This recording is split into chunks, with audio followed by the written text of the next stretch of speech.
Creating Google Forms used to take a lot of time, but now with Gemini using Google Classroom, you can create an entire quiz in just a few minutes.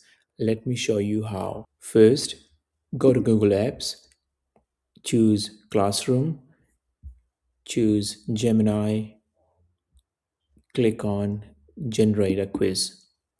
Now, choose a target year, number of questions, choose a prompt, which should include the grade, topic, number of questions, question types as well.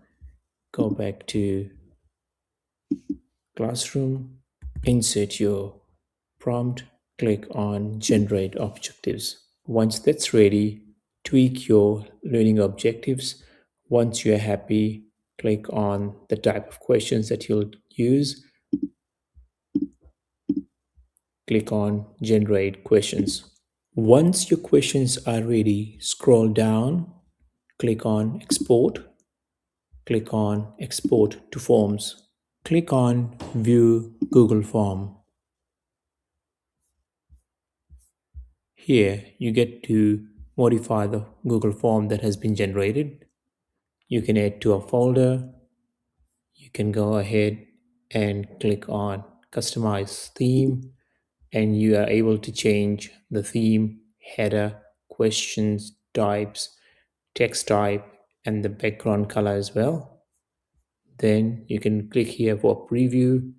You can copy a link and you can share the quiz with your students, or you can go here and change the title, descriptions, images. You can go ahead and do all these things that are given here. Now, once you're happy with that, you can share the quiz with your students. Next option is for you to go back to the quiz. Click on Export, click on Add to Class. Once you have chosen your class and classwork type, click on Confirm. Now your quiz has been assigned to your classroom. Put in the title, instructions, points, due date, topic. Assign the quiz to your class. In this video, you learned how to convert a quiz to a Google form and then add it to Google Classroom. If you found this helpful and you learned something from this video, do subscribe for more videos on how to use AI tools for teaching and learning.